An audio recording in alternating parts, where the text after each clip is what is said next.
வணக்கம். நீங்கள் பார்ப்பது ஏஐ குரல் நவ். நான் மேகா. தமிழக அரசியல் களத்தில் பெரும் பரபரப்பை ஏற்படுத்தும் வகையில் தமிழக வெற்றிக் கழகத்தின் தலைவர் விஜய் தமிழக மக்களுக்கு ஒரு உணர்ச்சி பூர்வமான திறந்த கடிதத்தை வெளியிட்டுள்ளார்.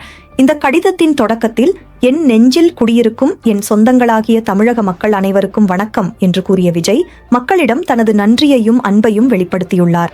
இந்த கடிதத்தில் விஜய் டிராவிடா முன்னத்ரா கஜாகம் மற்றும் பாரதிய ஜனதா பார்ட்டி கட்சிகளை நேரடியாக விமர்சித்துள்ளார்.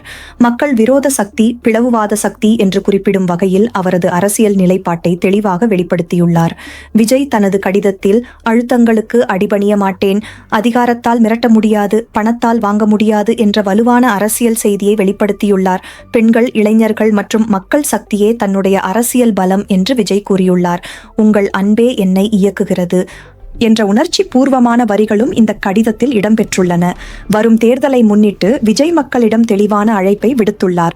விசில் சின்னத்துக்கு வாக்களிக்க வேண்டும், குடும்பம் குடும்பமாக வாக்களிக்க வாருங்கள் என்று அவர் கேட்டுக்கொண்டுள்ளார். அரசியல் முக்கியத்துவம் இந்த கடிதம் விஜயின் அரசியல் பயணத்தில் ஒரு முக்கியமான திருப்பமாக பார்க்கப்படுகிறது. நேரடி தாக்குதல், வலுவான வாக்கு அழைப்பு, மக்கள் உணர்ச்சி இணைப்பு, இந்த மூன்றும் இந்த கடிதத்தின் முக்கிய அம்சங்களாக விளங்குகின்றன. இந்த அறிக்கை 2026 தேர்தலை முன்னிட்டு தமிழக அரசியல் சூழலை மேலும் சூடுபிடிக்கச் செய்துள்ளது. விஜயின் இந்த அரசியல் நகர்வு வாக்காளர்களிடம் எவ்வளவு தாக்கம் ஏற்படுத்தும் என்பதே இப்போது முக்கிய கேள்வியாக உள்ளது. ஏஐ குரல் நவ் உடன் தொடர்ந்து இணைந்திருங்கள். நான் மேகா.